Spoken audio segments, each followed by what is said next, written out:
Hello, Night Seekers, and welcome to Lacuna Noir.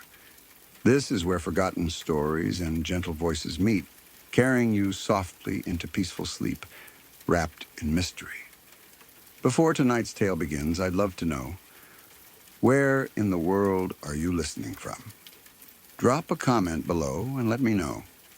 And if you're drawn to these quiet, shadowed nights, don't forget to like, subscribe, and tap the bell so you never miss a story when darkness calls. Now, close your eyes, get comfortable, and let's drift into the unknown together.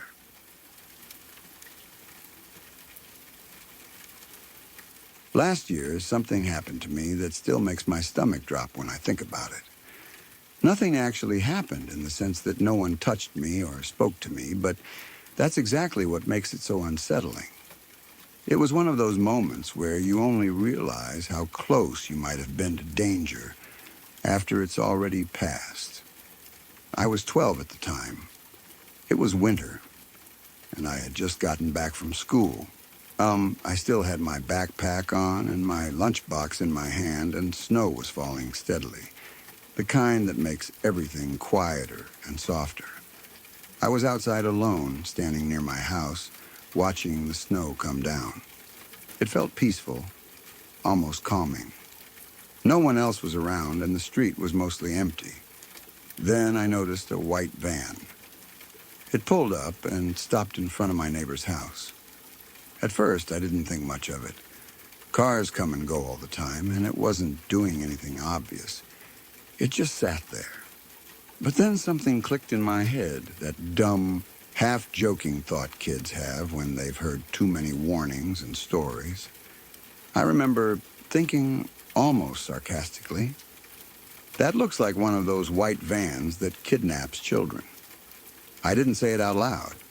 I didn't feel full panic right away. It was more like a weird, uncomfortable thought that I tried to brush off. But the longer the van stayed there, the more wrong it felt. It wasn't moving. No one got out, no lights turned on. It was just sitting there, engine running, right in front of a house where I knew the people didn't own a white van. I stood there, frozen in place. Part of me told myself I was being stupid, that I was overthinking it, that not every white van means danger, but another part of me, a quieter part, kept track of the details. I was alone. I was 12. I was holding a backpack and a lunchbox, clearly a kid. The van hadn't left. It hadn't done anything, but it also hadn't done nothing. It just waited. I didn't go closer. I didn't run away either. I just stood there pretending I was interested in the snow, pretending everything was normal.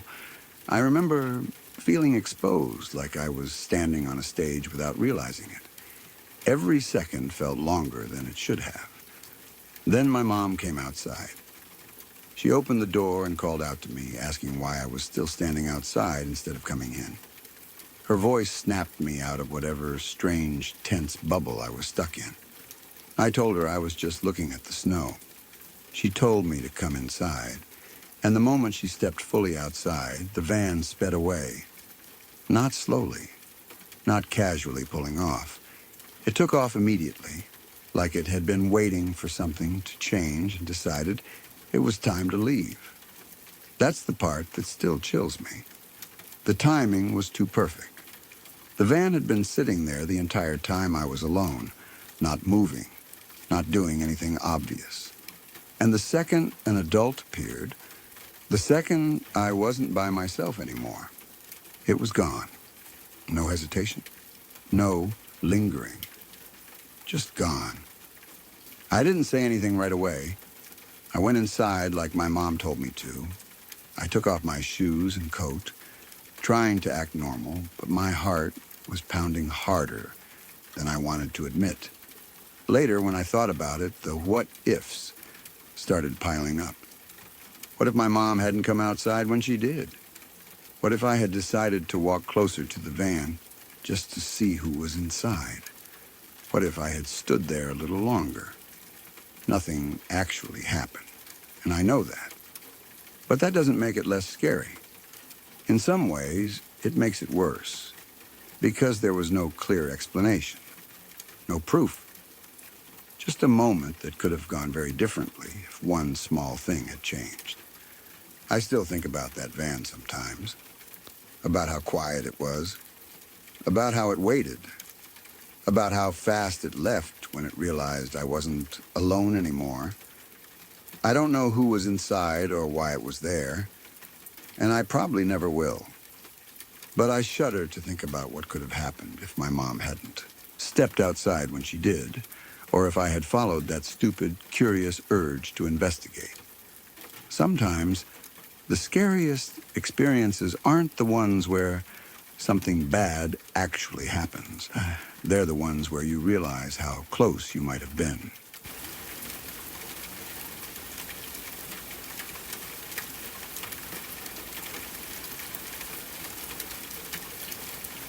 So this happened one night when I went to the park to walk my dog. It was late, around 11 at night, UK time. The kind of late where the world feels thinner, quieter, like you're walking through a place that isn't meant to be occupied anymore. The park was technically still open, but no one ever goes there that late, especially in winter. The air was cold and damp, the kind that creeps into your bones even when you're wearing layers. My dog didn't seem bothered by it, just trotting along, sniffing at the grass like it was any other walk. There's a boathouse in this park, a small one, where they keep canoes and rowing equipment during the warmer months. In winter, it's completely dead. No lights on, no staff, no activity. It just sits there by the water, dark and silent, like it's waiting for summer to come back. I've walked past it loads of times during the day, and even then it feels a bit eerie, but at night, it's something else entirely. As we were walking past, I noticed something strange. Every time I walked away from the boathouse, I could see a shadow moving inside through the windows. It wasn't random. It wasn't like branches swaying or light reflecting off the water. It looked deliberate, like something pacing back and forth inside. The weird part was that it only seemed to happen when I wasn't looking directly at it. The moment I slowed down or turned slightly, the movement would stop. At first, I tried to explain it away. Maybe it was my imagination. Maybe it was my reflection mixed with the darkness. When you're tired and it's late, your brain fills in gaps that aren't really there. Still, the feeling didn't go away. That uncomfortable sense of being watched settled in my chest, the kind that makes you hyper-aware of every sound and movement around you. I kept walking, but I glanced back again and saw the shadow moving once more, pacing like someone trapped in a small space. That's when curiosity got the better of me. I've always been like that. Instead of backing away when something feels wrong, part of me wants to know why. What is it? What's causing it? Can I see it clearly and make sense of it? So I walked toward the boathouse windows. My dog hesitated slightly, pulling back on the lead, which was unusual for him. He's normally fearless, more interested in smells than anything else. I ignored it and leaned closer to the glass, peering inside. The interior was empty. Completely empty. No person, no movement, no sign that anyone had been there at all. Just stacked canoes, metal racks, and darkness. The shadow I'd seen moments earlier was gone. That alone should have been enough to make me leave. I straightened up and started walking away, telling myself I'd imagined the whole thing. Maybe the glass had distorted the light. Maybe my brain had played tricks on me. I'd almost convinced myself when something made me stop again. I looked back. This time I didn't see a shadow inside. The boathouse. I saw a man sitting on the bench outside. The bench is near the boathouse, close to the path that runs along the water. I swear he hadn't been there a moment before. One second the area was empty. The next, there was someone sitting there, completely still, like he'd been dropped into place. My heart jumped, because I hadn't heard footsteps or movement. He was just there. I wasn't alone anymore at this point. My cousin was with me. He's older than me, taller, more confident, the type of person who doesn't scare easily and doesn't believe in anything supernatural. When I pointed the man out to him, he didn't hesitate. He just said something like, "Probably just someone hanging around," and started walking toward him. I stayed where I was for a second, watching. As my cousin got closer, the man suddenly sprang to his feet. The movement was fast and sharp, not like someone standing up normally. It was like he'd been coiled tight and then released all, at once. He didn't say anything. He didn't look at us. He just started walking away down the path. Something about it felt wrong. My cousin, instead of backing off, decided to follow him. I called out to him, telling him to leave it, that it was weird, but he waved me off. I didn't want to be left alone, so I followed too, my dog pulling nervously at the lead now, whining under his breath. The man walked at a steady pace, not fast, not slow. We followed him across a small bridge that goes over a narrow stretch of water connecting to the lake. The sound of our footsteps echoed strangely in the quiet. I kept waiting for the man to turn around and say something, anything, even just to tell us to stop following him. Then he turned. I will never forget his face. It was pure white, not pale like someone who's sick or cold, but white in a way that didn't look natural, like all the color had been drained from him. His eyes were red, not bloodshot, not irritated, but solid red, catching what little light there was and reflecting it back at us. There was no expression on his face, no anger, no fear, no confusion, just emptiness. My cousin stopped dead in his tracks. For the first time since I'd known him, he looked genuinely shaken. He tried to speak, to ask the man if he was all right or what he was doing, but no words came out of the man's mouth. He just stared at us for a second longer than felt comfortable, then turned and continued walking. My heart was pounding so hard I could feel it in my throat. Every instinct in my body was screaming at me to turn around, to grab my cousin and run, to get out of that park as fast as possible. But fear can freeze you just as easily as it can make you move. We followed him a bit further, still across the bridge, still along the path, until something happened that I still struggle to explain. My cousin and I both blinked. Just a normal blink. A fraction of a second where your eyes close and open again. And the man was gone. There was nowhere he could have gone. The path was straight, open, with nowhere to hide. No trees close enough to duck behind, no turns, no buildings. One moment he was there, walking away from us, and the next moment the path was completely empty. We stood there in silence, staring at the space where he had been. Neither of us spoke at first. I think we were both trying to rationalize what we'd just seen. Maybe he'd run somehow. Maybe the darkness had played tricks on our eyes. But deep down, we both knew that explanation didn't fit. You don't disappear into thin air in the time it takes two people to blink. My dog started barking then, loud and sharp, straining at the lead like he wanted to get away from that place immediately. That snapped us both out of it. My cousin grabbed my arm and said, "We're leaving. Now." There was no arguing, no bravado left. Whatever confidence he'd had before was gone. We walked quickly back the way we came, not running, but moving fast enough that it was obvious we were trying to put distance between ourselves and the boathouse, the bench, the bridge. I didn't look back again. I didn't want to see if the man had reappeared. I didn't want to see anything else at all. When we finally reached the edge of the park and the streetlights came back into view, I felt like I could breathe again. The normal sounds of the town, distant cars, the hum of electricity, all of it felt strangely comforting. My cousin didn't joke about it. He didn't laugh it off. He didn't try to explain it away. He just kept walking, quiet and tense. We didn't talk about it much that night.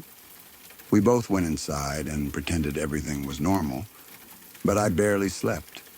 Every time I closed my eyes, I saw that face again.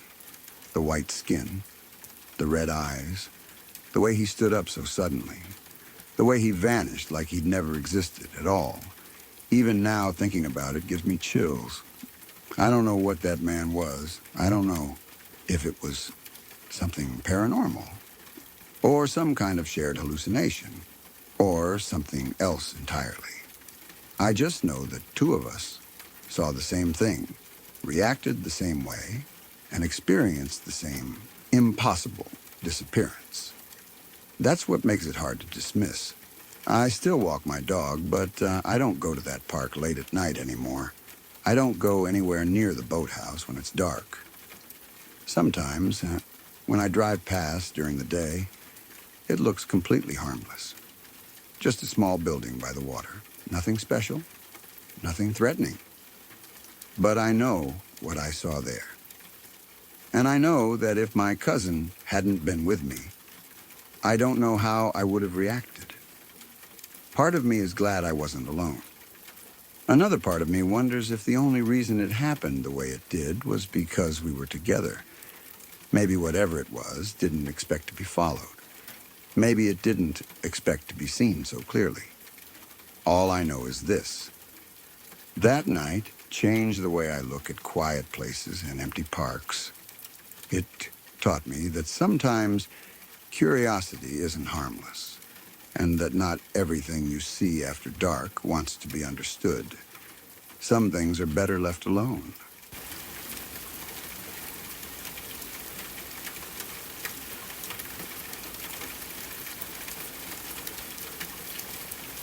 When my friend and I were about 12 years old, we stayed the night at my grandmother's house. It wasn't unusual for us to sleep over there, but that night felt different from the beginning, even if I couldn't have explained why at the time. My grandmother was extremely religious, the kind of person whose faith filled every corner of her life and her home. Crosses on the walls, Bibles on every table, religious programs always playing quietly in the background. Even the guest room we slept in was filled with old biblical paintings. Those paintings were unsettling in a way I didn't yet have the words for. They weren't comforting images of gentle angels or peaceful scenes. They were intense, stark. Faces frozen in fear or devotion. Eyes that seemed to follow you no matter where you stood. My friend and I joked about them at first, trying to laugh it off. But the longer we stayed in that room, the more uncomfortable we became. Eventually, we took the paintings down and turned them around so they were facing the wall. We told ourselves it was silly to be scared of paintings, but neither of us wanted to look at them while trying to sleep. That should have been the end of it. 2 kids, a sleepover, some nervous laughter, and then sleep. But that night was the first time I ever experienced sleep paralysis. At the time, I had no idea what it was. I didn't know it had a name, or that other people experienced it. All I knew was that I was trapped in my own body. I remember dreaming, though the dream itself is fuzzy now, like something slipping away the harder you try to hold on to it. What I remember clearly is the panic, the sudden awareness that I was awake but couldn't move. My chest felt heavy, like something visible was pressing down on me. I tried to breathe deeply, but it felt shallow and wrong. I tried to scream, but nothing came out. The fear was overwhelming. It felt like my body had betrayed me, like I had been left defenseless inside my own skin. My mind was racing, screaming at my body to move, to sit up, to do anything at all. Eventually, somehow, I forced myself to scream. The sound tore out of me, loud and raw. And that was what finally broke the paralysis. My scream woke my friend. She shot upright in bed, confused and scared, asking what was wrong. I was still half trapped between sleep and waking, my heart pounding so hard I thought it might burst out of my chest. I was trying to explain, trying to catch my breath, when something caught both of our attention at the same time. We looked straight ahead. Standing in front of us, at the foot of the bed, was a woman. She wasn't looming or aggressive. She wasn't reaching for us or moving toward us. She was just standing there, completely still. What struck me immediately was her expression. She looked terrified, shocked, like she had just seen something horrible and didn't understand it. Her face was frozen in fear, eyes wide, mouth slightly open, as if she wanted to say something but couldn't. I remember screaming again. Pure panic. I yelled at her, demanding to know who she was, why she was there. My voice sounded strange to my own ears, too loud and desperate. My friend was screaming too. We were both scrambling backward on the bed, tangled in blankets, hearts racing. And then the light came on. The room flooded with light all at once, harsh and bright after the darkness. In that instant, she was gone, not fading away slowly, not moving out of sight, just gone, as if she had never been there at all. The space where she had been standing was empty. The silence afterward was deafening. We just sat there, staring at the empty space, trying to understand what had happened. My grandmother came rushing in, asking what was wrong, turning on more lights, trying to calm us down. We were talking over each other, both trying to explain, both saying the same thing in different words. There had been a woman. She had been right there. She disappeared when the light came on. Later, when things finally settled down and we were alone again, my friend and I talked about it quietly. That was when it got even stranger. Without prompting each other, we described the woman in the exact same way. The same haircut, the same style of dress, the same terrified expression on her face. We weren't guessing or filling in details after the fact. We knew what we had seen. That part has never left me.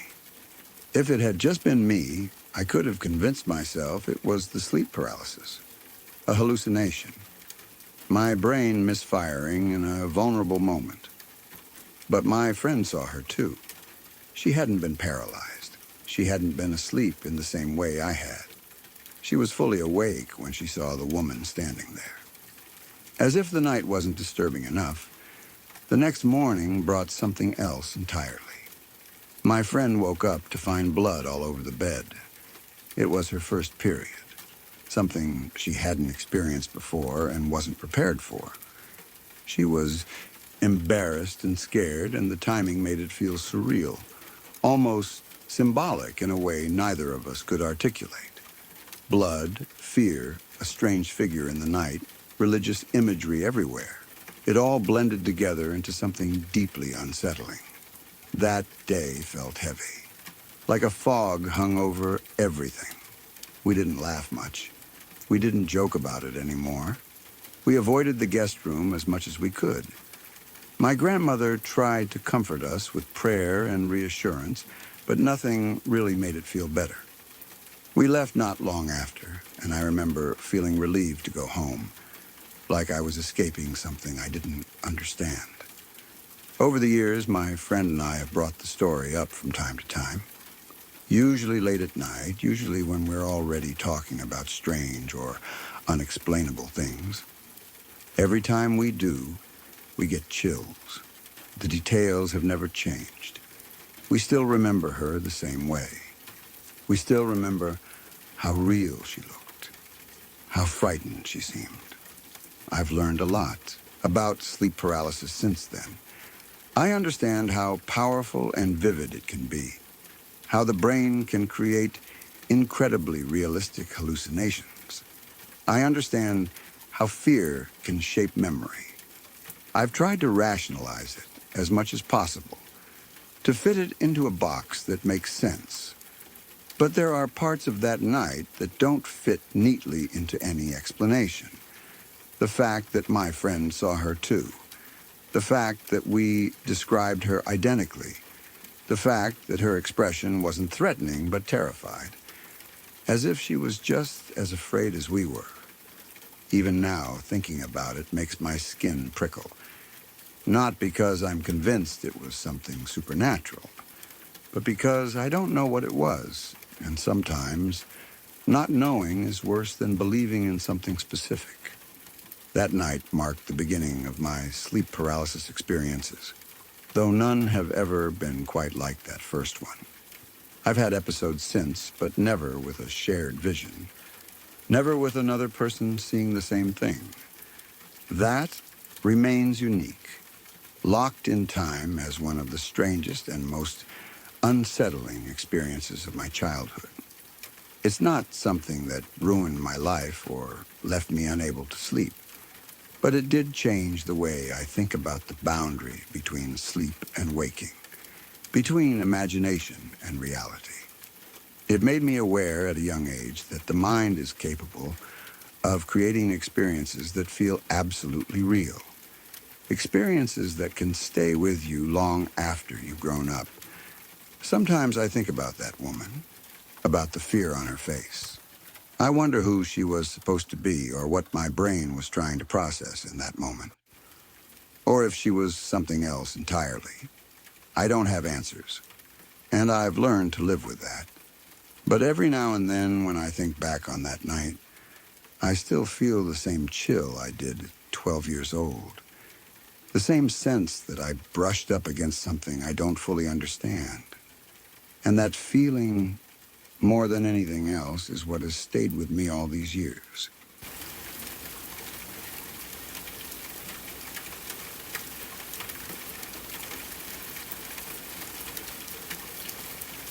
In 2013 in the Philippines, and even now I still struggle with how to fully understand it. At the time I was young, curious, and honestly a little arrogant about the idea of the supernatural. I had always carried this very firm belief of, I need to see it to believe it.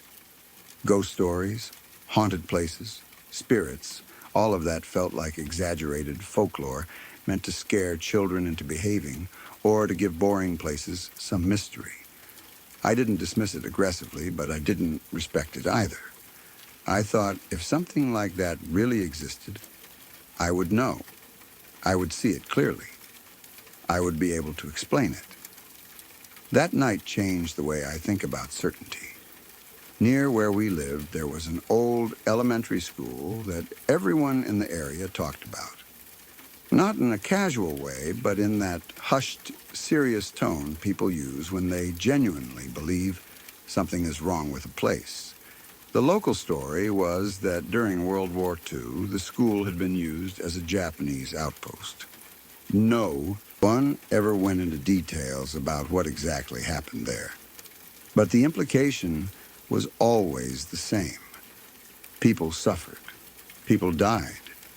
People saw things they were never supposed to see. Over the years, there were countless stories about sightings, shadows, figures, and people who went in perfectly normal and came out shaken, paranoid, or completely changed. Some people said they went crazy.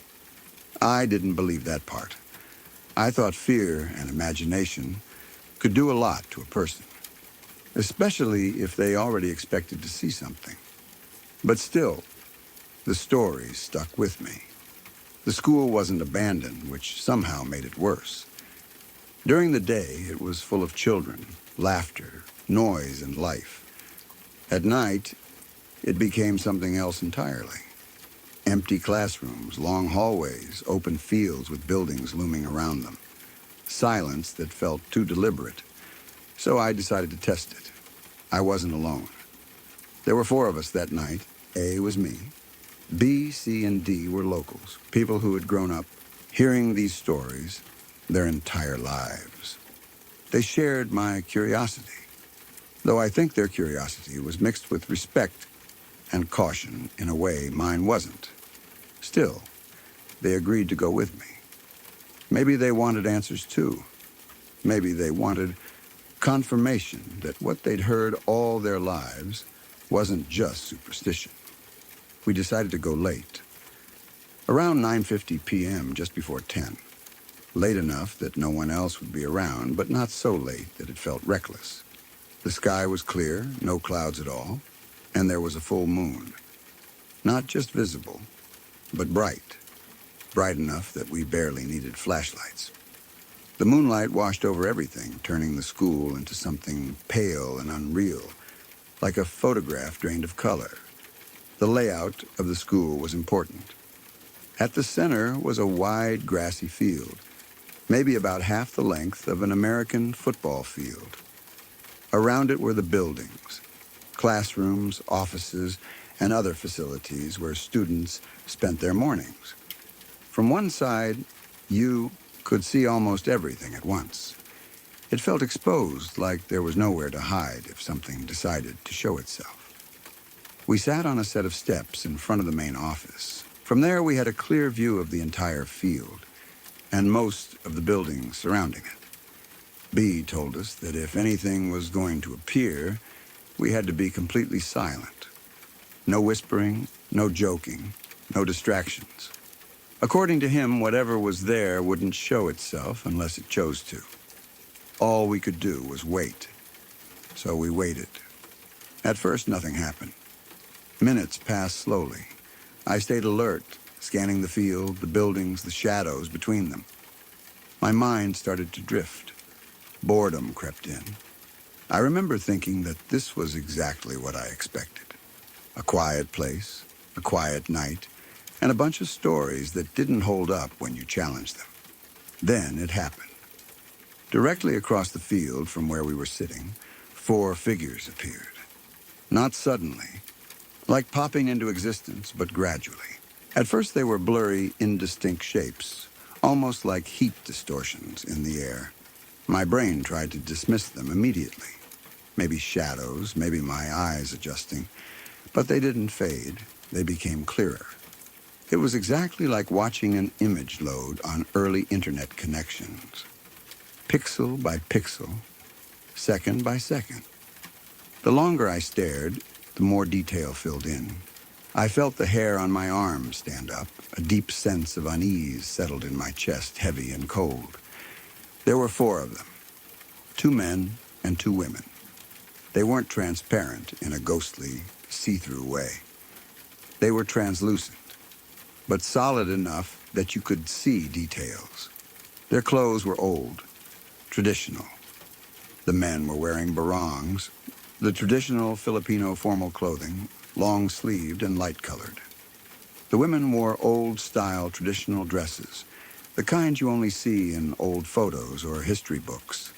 The fabric, the folds, the way the clothes hung on their bodies, it was all incredibly clear, as if someone had carefully designed them in high definition. They weren't doing anything. They were just standing there. What made it even stranger was their posture. They weren't facing us directly. All 4 of them were looking at the moon.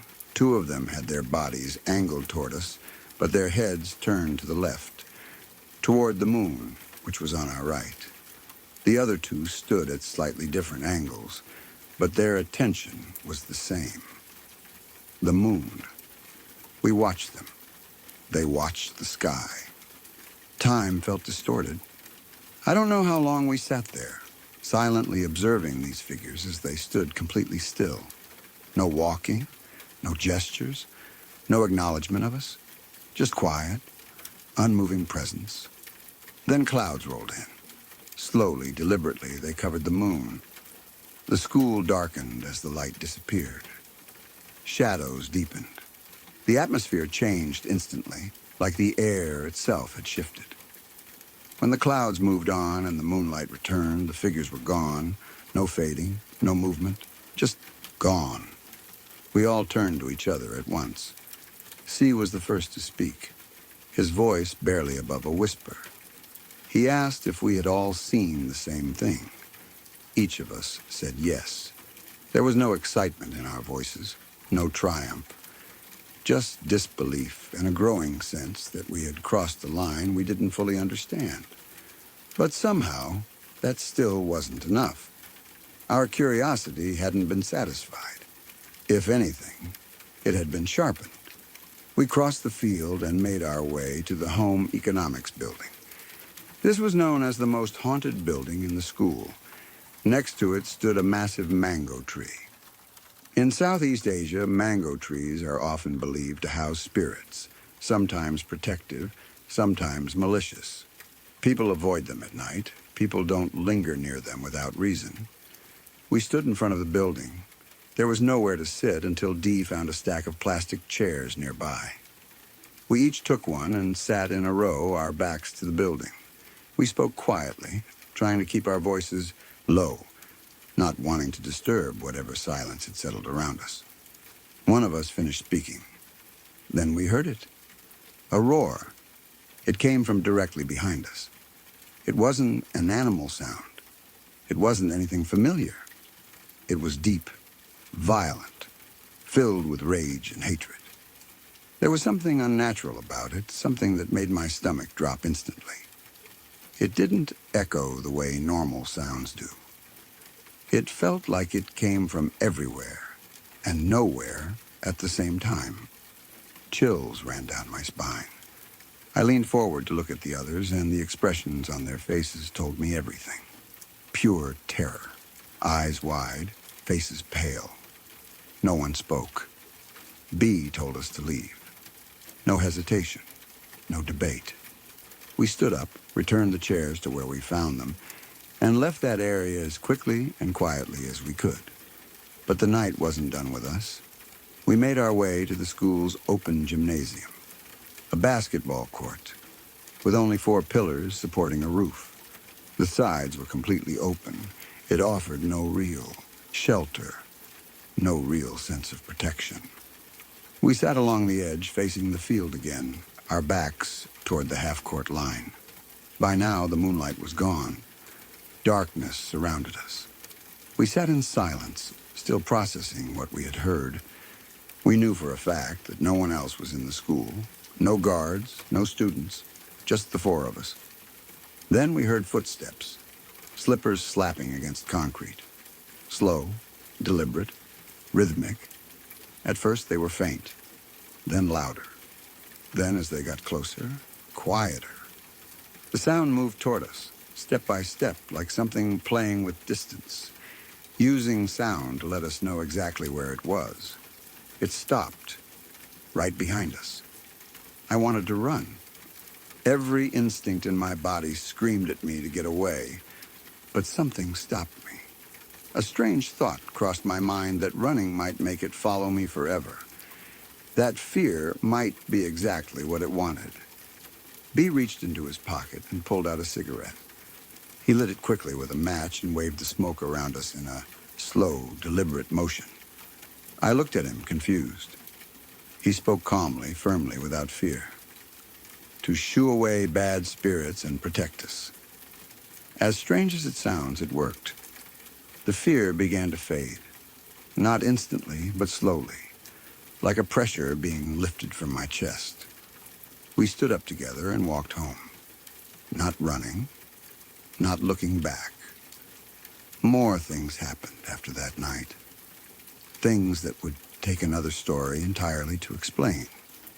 But that was enough for me. My English isn't perfect, but I hope I was able to paint the picture clearly. That night taught me something important. Some experiences don't care whether you believe in them or not. They don't need your permission to exist. And sometimes seeing really is believing, even when you wish you hadn't.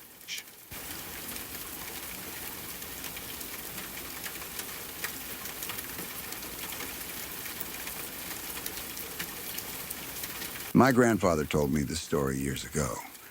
And even though I'm not particularly fond of him as a person, it's one of the few things he ever said that I never doubted. He wasn't the type to exaggerate. And he definitely wasn't someone who liked ghost stories or anything supernatural. If anything, he was dismissive of that kind of thing. That's part of why this has stayed with me. He didn't tell it like a scary story. He told it like something that happened, something he never really found an answer for, and something that bothered him enough to remember clearly decades later. This happened when he was younger, back when he was still working long, irregular hours. One night, he had been out on a job that ran late. I don't remember exactly what kind of work it was, only that it wasn't unusual for him to be driving home well after dark. The route he took followed a long stretch of road that ran parallel to a river. It was a rural area, not many houses, not much traffic, at night. Just the road, the river, and trees on either side. The kind of place that feels isolated even during the day and completely empty at night. He was driving alone, tired, just focused on getting home. At some point along the road, his headlights caught movement on the shoulder. As he got closer, he saw two boys walking along the side of the road. They were close to the river, heading in the same direction he was driving. He said they looked young, maybe early teens. Not toddlers, but not grown either. Just two kids out walking late at night. It struck him as a little odd, but not enough to stop or do anything about it. People do strange things, especially kids. Maybe they live nearby. Maybe they were sneaking out. Maybe they were just out walking for whatever reason. He slowed down slightly as he passed them, glanced over, and then continued on his way. The road was straight enough that they stayed in his rearview mirror for a moment before disappearing into the darkness behind him. He didn't think about them again right away. About a mile later, his headlights picked up movement again. Two boys, walking on the side of the road, same direction, same spacing between them, close to the river. At first, he assumed he was mistaken. Maybe these were different kids. Maybe he had misjudged how far he'd driven. Maybe the road curved more than he remembered. But the more he looked, the more unsettled he felt. They looked the same. Same height difference. Same way of walking. Side by side, quiet, unhurried. He passed them again. This time he paid closer attention. He didn't roll down the window or stop the car, but he looked at them as carefully as he could while driving past. He said they didn't react at all. No turning to look at the car, no acknowledgement. Just walking forward, steady, calm, as if they were completely alone on that road. That's when he started to feel uneasy. It wasn't panic, not fear in the dramatic sense. More like a deep, creeping discomfort. The kind where your brain is trying to line things up logically and failing. Two kids could not have walked a mile in the time it took him to drive it, especially not at that pace. And yet there they were. He kept driving. He told himself there had to be an explanation. Maybe there was a side path. Maybe there was a shortcut along the riverbank. Maybe he'd imagined the first pair entirely. Tiredness does strange things to your perception. He held on to that thought as long as he could. A few minutes later, he pulled into a gas station. It was one of those small, older stations. Just a couple of pumps, a small building, and a single attendant working the counter. The place was lit up enough to feel safe, but beyond the circle of light, the darkness pressed in close. He got out of his car, stretched, and went inside. He didn't plan on telling anyone about what he'd seen. He just wanted a minute to reset before finishing the drive home. The attendant struck up a conversation, the way people do late at night when things are slow and quiet. They talked about the weather, the road conditions, nothing important. At some point, my grandfather mentioned the kids he'd seen walking along the river road. He said it casually, almost as an afterthought. Something like, "Strange to see kids out walking that late." The attendant didn't laugh. Instead, he got very still. Then he said something along the lines of, You saw them tonight?" That caught my grandfather off guard. He asked what he meant. The attendant hesitated for a moment, then told him that it was actually a pretty common thing. People driving along that road at night would sometimes see two boys walking near the river, always together, always quiet, always heading in the same direction. Years earlier, two boys had drowned in that river. They had gone down there together, no adults with them. No one knew exactly what happened. Maybe they slipped. Maybe one fell in and the other tried to help. By the time anyone realized they were missing, it was too late. Their bodies were found downstream days later. After that, people started reporting sightings. At first, it was dismissed as imagination. Stories spread in small communities, especially ones built around tragedy. But over time, the reports kept coming. Different people, different nights, same description. Two boys walking near the water late at night, never interacting, never responding, never going anywhere specific. The attendant told my grandfather this like it was just a fact of the area. Not sensationalized, not whispered. Just something you knew if you lived or worked nearby long enough. My grandfather didn't know what to say. He paid for his gas, thanked the attendant, and left. He finished the drive home without seeing them again, but he said the rest of the ride felt longer than usual. The road felt narrower. The river felt closer. Every shadow on the shoulder caught his attention. He never forgot it. What makes this story stick with me isn't just the idea of ghosts or drowned children or apparitions on a dark road. It's the way he told it. He didn't dress it up. He didn't say he knew for sure what they were. He didn't claim he spoke to them or that they looked at him or that anything dramatic happened afterward. He just saw them. Twice. In a way that didn't make sense. And then he learned that other people had seen them too. He never went looking for them again. He didn't drive that road at night if he could avoid it. He didn't tell the story often. I only heard it once or twice, and always in a quiet, matter-of-fact way. No emotion, no fear in his voice. Just unease. I've thought about that story a lot over the years. I think about how many tragedies happen quietly, especially involving children. How places absorb those events and keep them in ways we don't fully understand. I think about how easy it is to dismiss stories like that as folklore and how different it feels when someone you trust tells you they saw it themselves. I also think about the boys.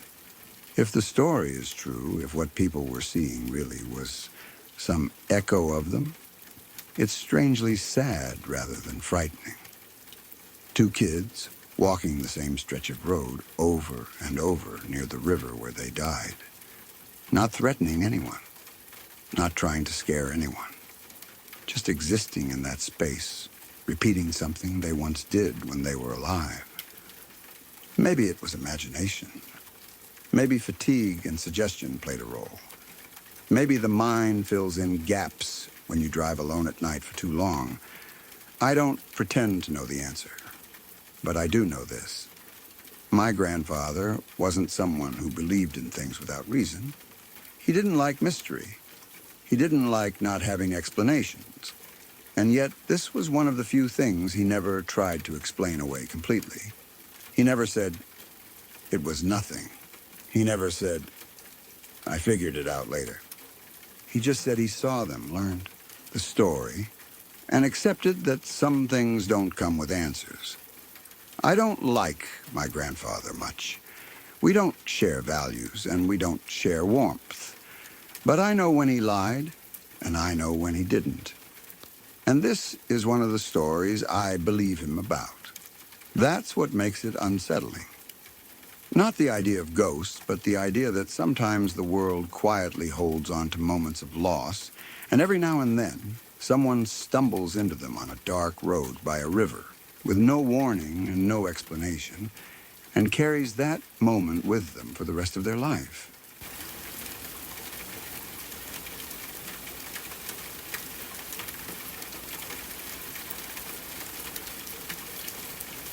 This is one of those stories that's been passed down in my family for as long as I can remember, and even though it happened before my mom was born, it's always felt strangely close.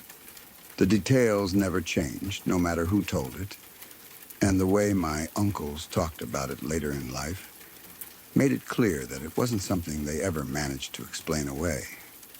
This took place in the Philippines, many years before my mom existed. At the time, my grandparents were still young and living in a fairly traditional household. One day, they had to attend a funeral.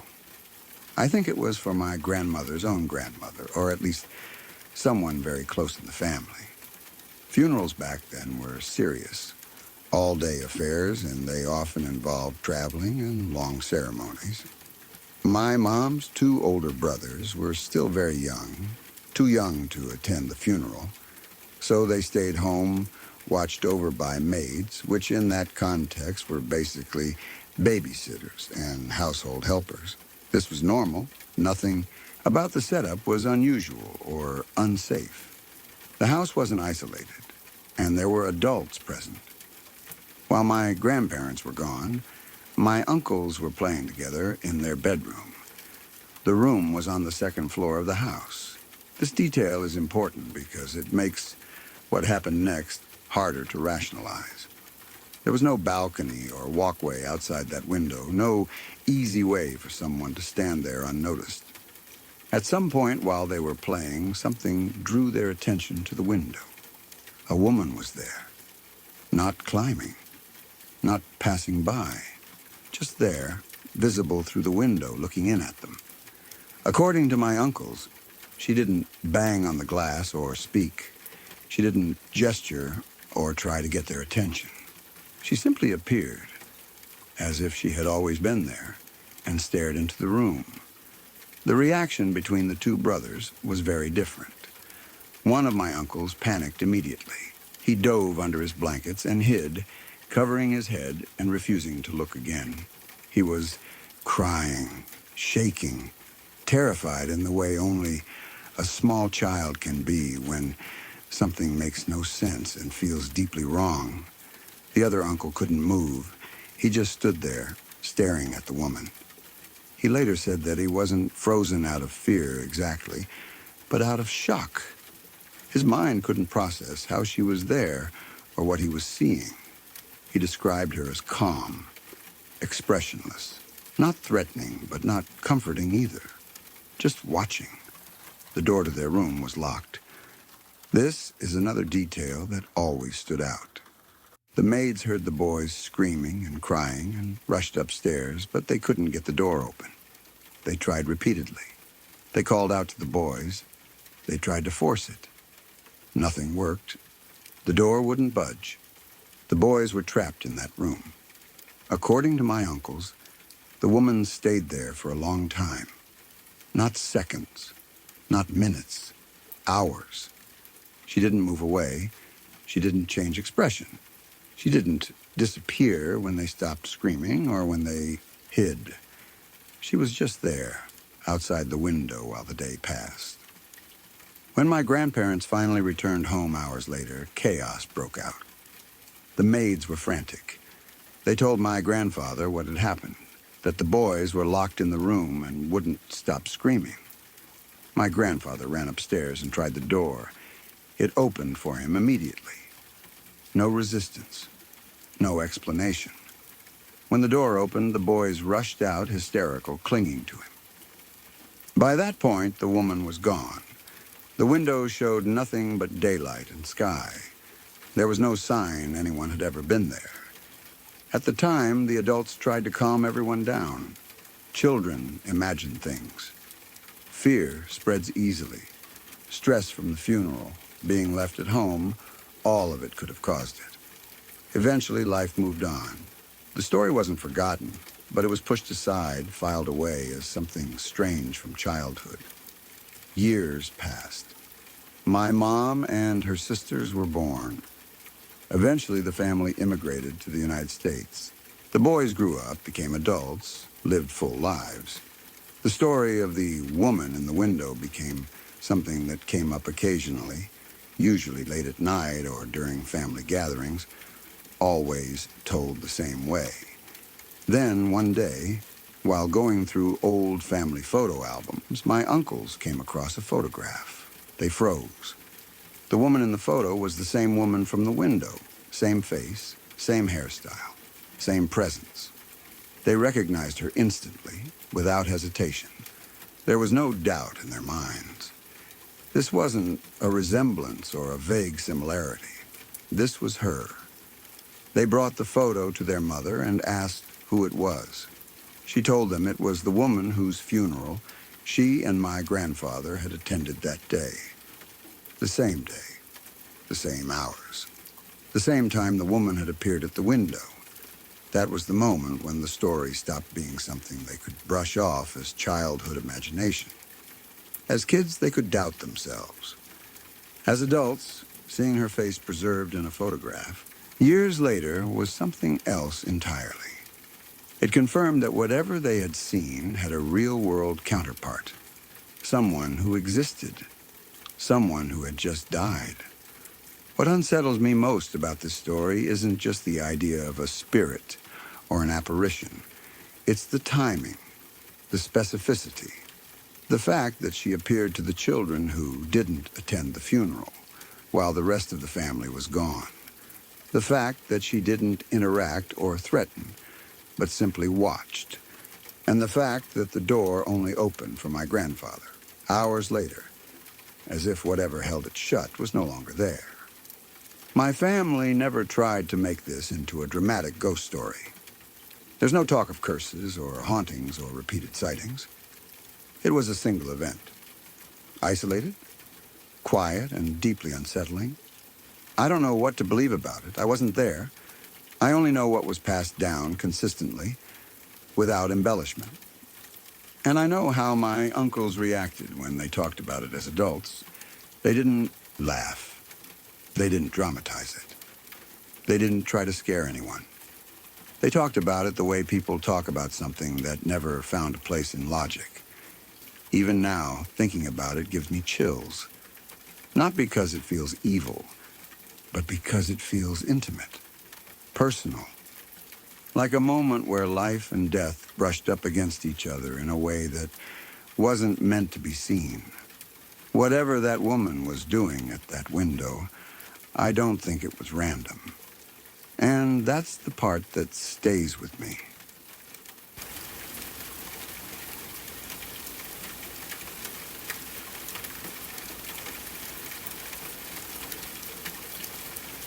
In my town back in the 1980s, there was a story that never really went away. It didn't become a neat legend with a clear ending, and it wasn't something people talked about loudly. It lived in quiet conversations, in half-finished sentences, and in the way certain places made people uneasy, without fully knowing why. Even years later, when I was in school myself, the story still lingered. There was a kid at the school back then. His name was Igor. Everyone who remembered him described him the same way.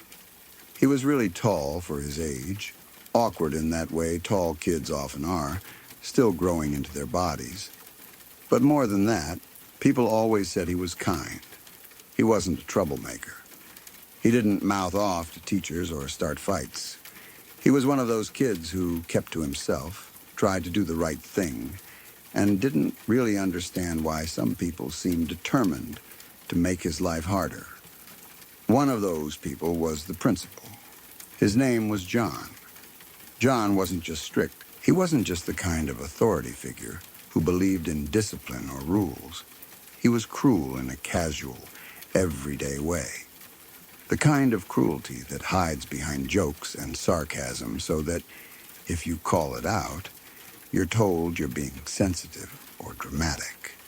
John constantly singled Igor out. He teased him in front of other students. He ridiculed him for his height, for his quiet nature, for anything he could latch onto. Sometimes it was verbal. Sometimes it crossed into physical territory, a shove here, a grab there, the kind of thing that's easy to dismiss if you don't want to look too closely. For a principal to behave like that toward a student was bad enough. For it to be ongoing, public, and unchecked made it worse. Over time, it started to wear on Igor. That much was obvious even back then. People noticed that he became quieter. He stopped smiling as much.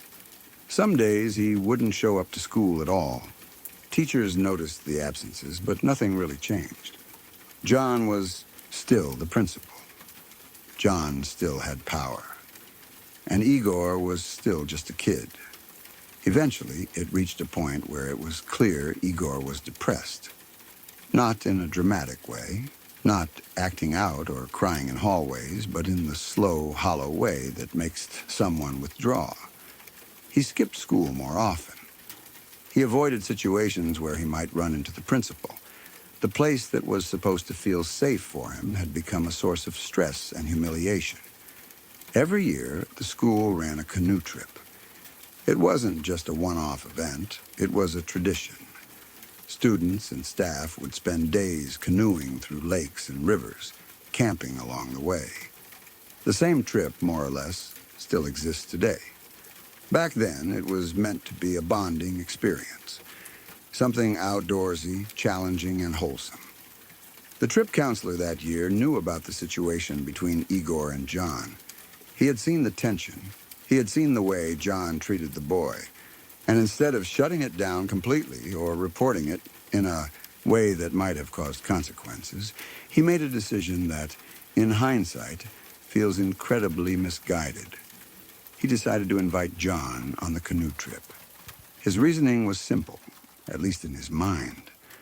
Out in nature, away from the school environment, maybe things would cool down. Maybe the two of them could talk. Maybe Igor would finally feel seen, and John would ease up. It was the kind of well-intentioned but naive decision adults sometimes make, believing that proximity and time will fix problems rooted in power and cruelty. The trip began like any other. They canoed for hours. Everyone eventually reached the campsite. Tents went up. Fires were started. People cooked food and settled in for the night. For a brief moment, it might have seemed like things were okay. Then it started again. John began teasing Igor just like before. Same tone, same smugness, same need to assert himself. But this time, it didn't stay verbal. He got physical, not violently, but enough to cross a line. Enough that anyone paying attention could see it wasn't joking anymore. The trip counselor saw it. This time, he actually stepped in. Angry and frustrated, he decided that this was enough. He told both Igor and John that they would stay together in a tent until they worked things out. The idea was that they'd be forced to talk, forced to confront the issue, forced to come to some kind of resolution. It's hard to imagine now how anyone thought that was a good idea. A depressed kid and an abusive authority figure, locked into close quarters under the guise of conflict resolution. There was no mediator, no oversight, just the hope that things would magically sort themselves out. About an hour later, something happened that no one fully understood at the time. Without saying a word to anyone, Igor and John got into a canoe and left the campsite. It was late. The light was fading. People noticed, but no one stopped them. There was an assumption that maybe this was a good sign. Maybe they were talking things out. Maybe they just needed space. Everyone knew how John behaved, but they also wanted to believe that things were improving, that the worst was over. So they let them go. The night passed. They didn't come back. At first, people weren't immediately alarmed. Canoe trips can run late. People get turned around. Sometimes plans change. But by morning, it was clear something was wrong. There was no sign of either of them. No canoe, no voices, no movement on the water. The trip was cut short. Authorities were called. Search teams were brought in. They searched the surrounding lakes, rivers, and shorelines. Days went by. 5 days of searching, questioning, scanning the water, checking campsites, looking for any trace of what might have happened. They found nothing. No canoe, no bodies, no equipment, no signs of a struggle, no evidence that pointed clearly in any direction. It was as if the two of them had simply vanished into the landscape. Eventually, the case was closed. Officially, there was nothing more to be done. The trip counselor was furious. He couldn't accept that it ended there. Not when he felt responsible for bringing John on the trip, not when he had made the decision to force the two into a situation that might have escalated things instead of fixing them. Against advice, he took matters into his own hands. He borrowed a small motorboat and went back out alone. He searched places the rescue teams couldn't easily reach. Narrow waterways, shallow passages, areas too tight or too risky for larger boats. That's when he noticed something strange. There was a narrow passage leading into a swamp. It was small, overgrown, and easy to miss. Rescue boats couldn't fit through it. He followed it as far as he could and saw something that made his heart sink. A campfire. Not an old one. Not something that had been there for weeks or months. It looked recent. The ashes were still recognizable. The area around it looked disturbed, like people had been there not long ago. He called authorities again. They returned, but their options were limited. The swamp was thick, wet, and dangerous. The marshland was nearly impassable on foot, and there was no safe way to push deeper into it without major resources. They searched as much as they could, documented what they saw, and then once again they closed the case. Nothing more was done. Years passed. The story didn't disappear. It changed shape. It became something people spoke about carefully. Igor's name didn't fade. Instead, it attached itself to the place where the trail went cold. The swamp became known as Igor's Swamp. By the time I was in school, the canoe trip was still happening. Different teachers, different students, same route, same tradition. And when we reached that part of the water, everyone knew the name. It was said casually, almost lightly, but there was always a strange feeling when you heard it. 10 years after the disappearance, my gym teacher was running the trip. His name was Mr. Abbott. He wasn't the type to scare easily. He was practical, outdoorsy, and didn't buy into ghost stories or superstition. But even he had something strange to say. One day, he took a canoe down toward the swamp. He went further than most people usually did. As he moved through the water, he thought he saw something on the edge of the trees. A tall figure. He couldn't be sure what it was. It could have been a bear standing upright for a moment. It could have been shadows playing tricks on his eyes. But he said something about the shape of it bothered him. The height, the stillness, the way it seemed to be watching before disappearing back into the trees. Over the years, others reported similar sightings. Nothing clear, nothing definitive, just glimpses, tall shapes, movement where there shouldn't have been any, sounds that didn't quite make sense in the quiet of the swamp. No proof, no confirmation, just stories that stacked on top of each other until the place felt heavy with meaning. Igor and John were never officially found. No bodies, no closure, no answers. People speculated, of course. Some thought John killed Igor and then fled or died himself. Others thought Igor snapped after years of abuse. Some believed they got lost and succumbed to the elements. Others believed something darker happened in that swamp, something no one ever uncovered. What makes the story unsettling isn't just the mystery. It's the imbalance of power at its center. A kid who was already struggling, an adult who abused his authority, a situation that should have been handled properly but wasn't, a A series of decisions that, one by one, removed safety instead of creating it. And then silence. No resolution.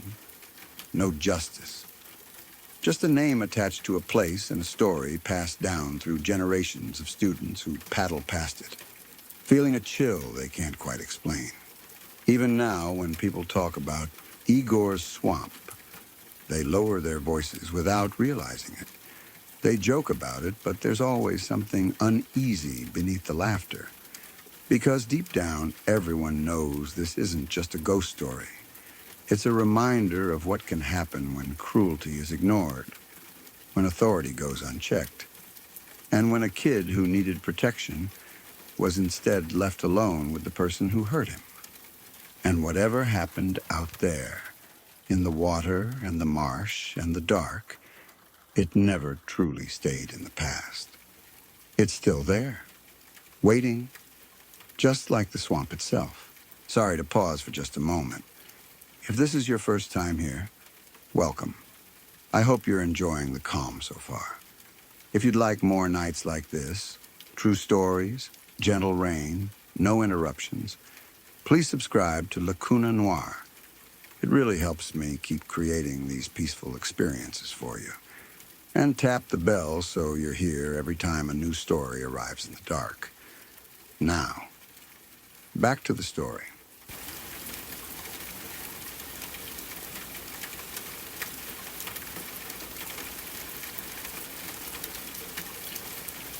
The worst thing that ever happened to me happened on Christmas. Even now, years later, it still feels wrong to say that out loud, because Christmas is supposed to be warm and safe and full of good memories. For most people, it's a time they look back on with comfort. For me, it's the moment everything broke, and it never really went back to the way it was before. I was 9 years old. It was Christmas Eve, and the house felt exactly the way it should have. The lights were on, glowing softly against the dark winter evening outside. The smell of pine filled the living room from the tree we had brought home a few days earlier. The windows were frosted over, and snow had already started to fall, thick and quiet, blanketing everything outside. It felt like the world had slowed down just for us. It was just me and my mom at home at first. Dad was supposed to be home from work earlier, but he'd called to say he was running late. That wasn't unusual. He worked hard, especially around the holidays, and sometimes things didn't go according to plan. Mom didn't seem worried. She never was the type to panic over small delays. We were decorating the Christmas tree together, pulling ornaments out of old boxes that had been used for years. Some of them were handmade things I'd made in school. Others were old and fragile, things my parents had owned before I was born. Mom handed them to me carefully, reminding me not to drop them. We laughed when the lights got tangled, and she let me place the star at the top, even though I had to stand on a chair to reach it. Every now and then I'd glance at the clock, expecting Dad to walk in at any moment. I imagined the sound of the door opening, the cold air rushing in, his boots stomping the snow off on the mat. I imagined him smiling when he saw the tree lit up and finished. Everything felt normal, safe, whole. Hours went by. Dad still wasn't home. At first, it didn't feel like a problem. Mom kept saying he'd be there soon. We finished decorating the tree and sat down in the living room, watching TV quietly, waiting. The snow outside kept falling. The house felt colder as the night went on, even with the heater running. Eventually, Mom picked up the phone and called his office. No answer. She tried again. Still nothing. I could tell she was starting to worry, even though she tried to hide it. Adults think kids don't notice things like that, but we do. We see the way their faces change, the way their voices sound different when they're trying to act calm but aren't. She told me not to worry, that maybe he'd just forgotten his phone or gotten stuck somewhere. Christmas Eve turned into Christmas Day. Dad never came home. I woke up that morning expecting him to be there, expecting everything to be okay. For a split second, I thought the night before had been a bad dream. But then I saw my mom sitting at the kitchen table, staring at nothing, her coffee untouched, and I knew something was wrong. We waited all day, no phone call, no knock on the door, no explanation. Christmas passed without him. There were presents under the tree, but opening them felt pointless. I don't even remember what I got. I remember sitting on the floor, surrounded by wrapping paper, feeling empty and confused. I remember my mom trying to smile for me, trying to make the day feel normal, even though her eyes were red and swollen from crying when she thought I wasn't looking. After Christmas, the police got involved. They started a search. They asked questions. They checked places he might have gone. They talked to co-workers, friends, anyone who might have seen him. Every day that passed without news made things worse. The house felt heavier. The silence felt louder. It was like the walls themselves were pressing in on us. 4 or 5 days went by. Neither my mom nor I could eat. Food tasted like nothing, or worse, made us feel sick. Sleep didn't come easily.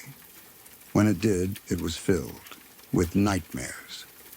I dreamed about Dad being lost somewhere, calling out for us. I dreamed about him knocking on the door and us not hearing him. Outside, the snow kept falling. Inside, the house grew colder. The heater struggled to keep up, and the fire hadn't been lit in days because neither of us had the energy to think about things like that. The cold settled into the rooms, into our bones. One evening, I noticed how freezing it felt and decided to try to light the fire myself. I wanted to help. I wanted to do something useful, something that made things feel normal again. I went to the fireplace. That's when I noticed the smell. At first, I couldn't tell what it was. It wasn't strong, just faint. But it didn't belong. It wasn't the smell of wood or smoke or dust. It was something heavier, something wrong. I hesitated, confused, then called for my mom. She noticed it too. That's when she called the fire department. We both expected something simple. A dead bird, a cat, something that had crawled into the chimney and gotten stuck. It happened sometimes. It would explain the smell, and it would be one more problem to deal with. But at least it would be small compared to everything else. The firemen arrived quickly. They looked serious but calm. They went up onto the roof and started working at the top of the chimney. My mom and I stood in the living room watching, holding on to each other. I remember squeezing her hand, trying to be brave. Then everything changed. The firemen stopped talking. Their movements slowed. One of them looked down at us, and I could tell from his face that something was wrong. He didn't say anything right away. None of them did. They carefully broke through the top of the chimney and started pulling something out. At first, I couldn't understand what I was seeing. It didn't make sense. Then I recognized the red fabric, the white trim, the boots. It was my father. He was dressed in a Santa Claus suit. He had been climbing down the chimney on Christmas Eve, his arms loaded with presents. He was going to surprise us. He must have thought it would be funny, magical, something I'd remember forever. Instead, he slipped. He broke his neck. He died instantly, stuck there, alone, while we waited for him to come home. The firemen pulled him out slowly, carefully, like they were afraid to hurt him, even though it was already too late. I don't remember screaming. I don't remember crying. I remember a strange, hollow feeling, like the world had suddenly become unreal, like I was watching someone else's life from far away. My mom collapsed. I remember people talking, voices overlapping, hands on my shoulders, but none of it felt real. In one moment, I lost my father. In that same moment, I learned there was no Santa Claus. Not in the way I believed in him anyway. The magic was gone. The safety was gone. The idea that adults always know what they're doing, that they can protect you, that surprises are always good, that holidays are always safe, all of that vanished in an instant. Christmas was never the same again. Even now, years later, the smell of pine and smoke makes my stomach tighten. Christmas lights feel too bright, too fake.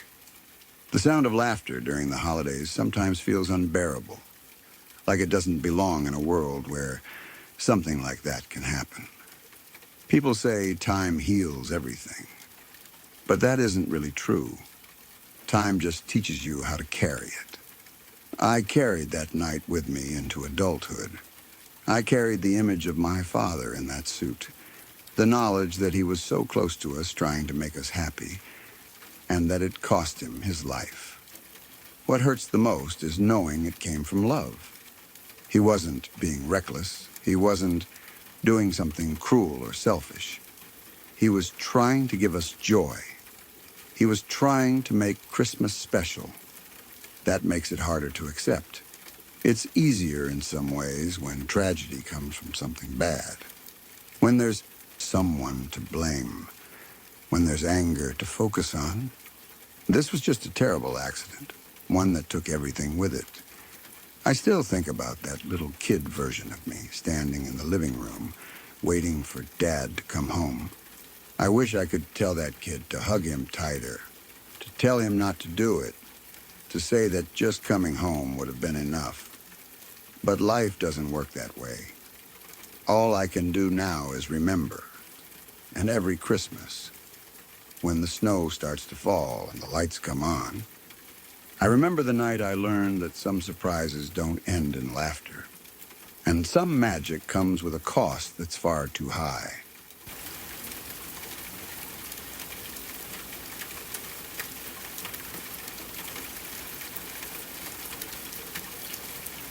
Years ago, something happened that still makes my stomach turn when I think about it, even now. It's one of those stories that doesn't fade with time. It doesn't soften. It just sits there, heavy and wrong, because of how sudden it was and how completely it shattered a family in a single moment. There was a girl who went to school with me. We weren't especially close, but we knew each other the way kids in the same school always do. Same hallways, same classrooms, familiar face. She had a younger brother. And their mom was the kind of parent who liked spending time with her kids, doing small, ordinary things together. One weekend, they decided to go to an antique store. It wasn't a new place to them. They'd been there before. A couple of times, actually. Nothing strange had ever happened there. It was just another antique shop, filled with old furniture, dusty shelves, random objects from other people's lives. The kind of place that smells like wood, age, and time, and quiet. A little eerie in the way antique stores often are, but nothing that set off alarm bells. That day started out completely normal. They walked in together, browsing the aisles. The kids wandered a bit, looking at odd trinkets and old things that didn't really mean much to them. Their mom moved slowly through the store, examining furniture, running her hands over carved wood, checking drawers and lids, doing what people do when they're curious about old pieces. At some point, she stopped in front of a large wooden trunk. It looked old, solid, the kind of thing you'd expect to find in an antique store. Maybe something someone once used to store clothes or blankets. Nothing about it screamed danger. It was just another object among hundreds of others. She bent down and opened it. Inside were 2 or 3 women's heads. There's no way to soften that sentence. No way to make it less horrifying. They weren't props. They weren't mannequins. They weren't part of some macabre display. They were real, human, severed, staring back from the darkness of that trunk. For a split second, her brain probably refused to accept what her eyes were seeing. That's how the mind protects itself. It tries to reinterpret the impossible as something else, a joke, a mistake, something unreal. But that illusion couldn't last. She screamed. That scream changed everything. The owner of the shop heard it. He wasn't just some strange, quiet antique dealer. He was something far worse. The moment he realized she had seen what was inside that trunk, something in him snapped. Or maybe it had always been broken, just hidden well enough to pass as normal. He grabbed an axe. The mother didn't hesitate. Pure survival took over. She ran, screaming for her children, telling them to run, to get away, to get help. Panic exploded through the store. Objects were knocked over. Shelves rattled. The children were crying, terrified, trying to understand what was happening, their minds still stuck on the shock of what their mother had just discovered. The man chased her, not slowly, not cautiously.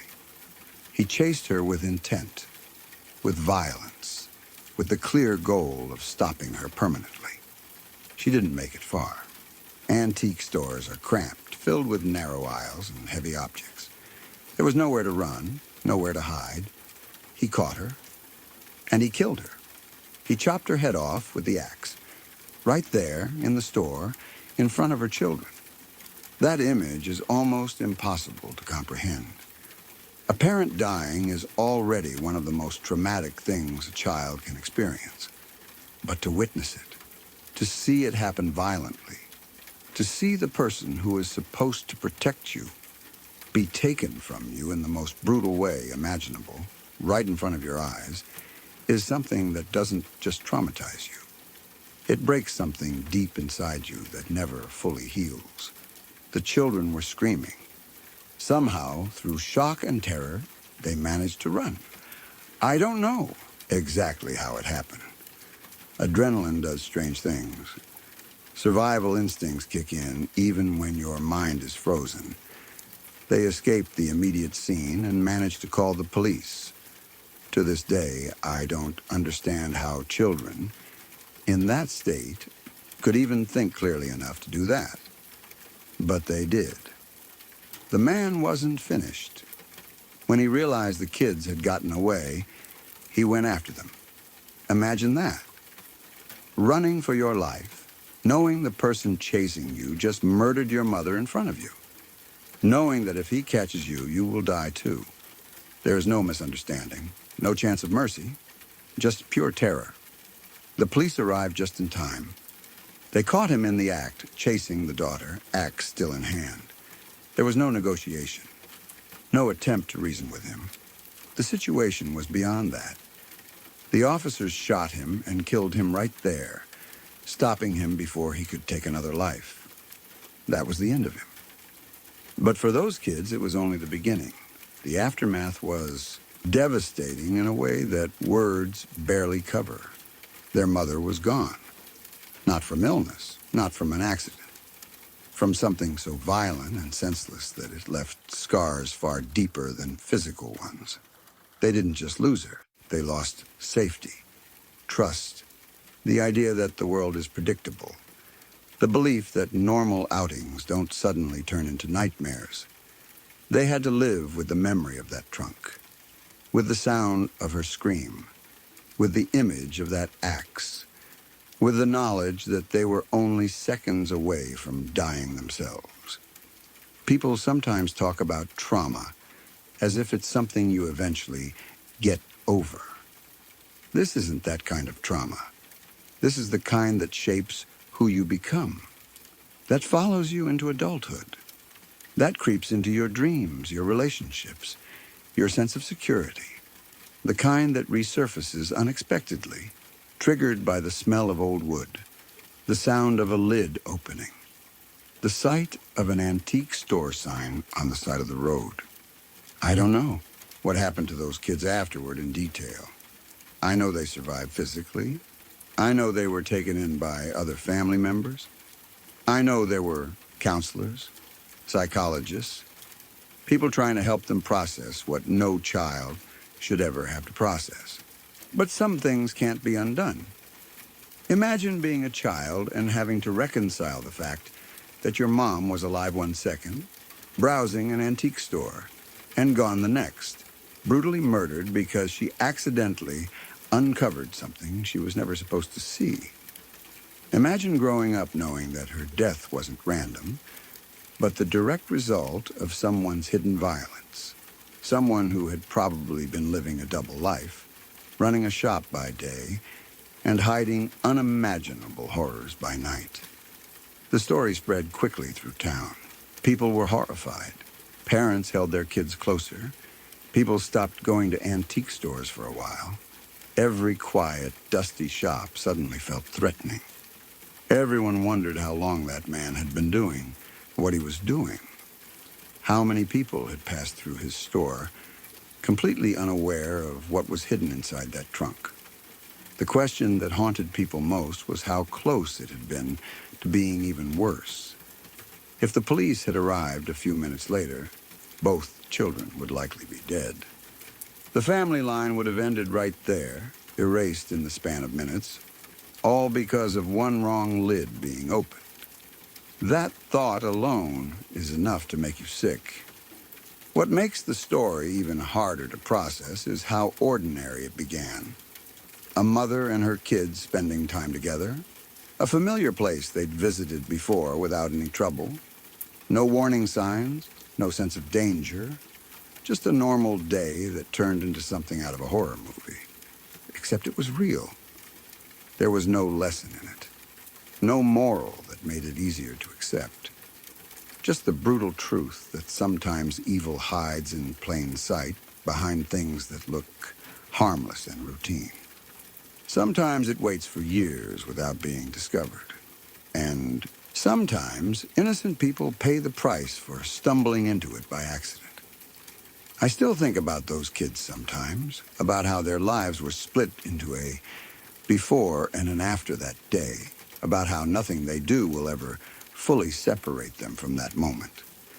No matter how strong they are, no matter how much support they get, that memory will always exist somewhere inside them. It's terrifying, not because it's mysterious or supernatural, but because it's so painfully human. A man with an axe, a locked trunk, a moment of curiosity, a life destroyed. And the worst part is knowing that their mother didn't do anything wrong. She didn't make a reckless choice. She didn't put herself or her kids in danger intentionally. She just opened a trunk in a place she had been before, trusting that the world would behave the way it usually does. That trust cost her everything. Stories like this don't feel real until you realize they happened to people you actually knew. People who sat in the same classrooms, lived in the same town, walked the same streets. It strips away the distance that usually makes horror feel manageable. It reminds you that sometimes the line between a normal day and an unimaginable nightmare is thin enough to be crossed by accident. That's what makes it so haunting.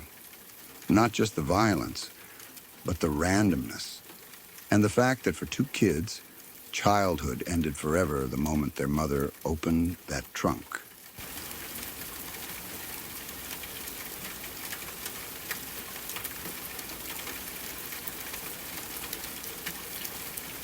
Last April, I was on vacation in Costa Rica with my family. It was supposed to be one of those trips you look back on and smile about forever.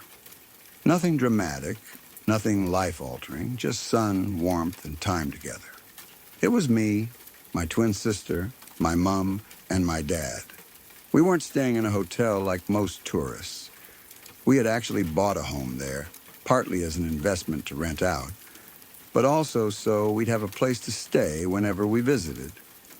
That made the whole trip feel more personal, more grounded, like we weren't just passing through. The days leading up to everything were calm.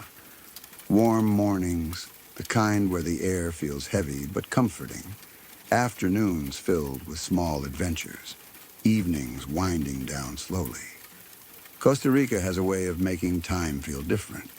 Things don't rush the way they do back home.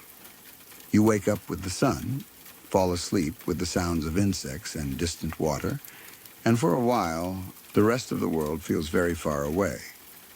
On the second last day of our vacation, we decided to do something a little more adventurous.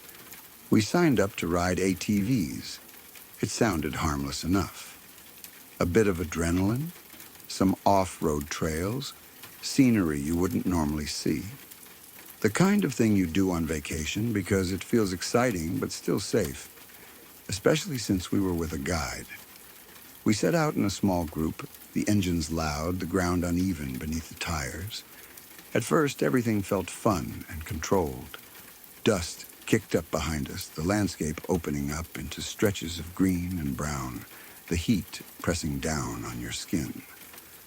I remember feeling confident, maybe a little too confident. I wasn't scared. I wasn't cautious.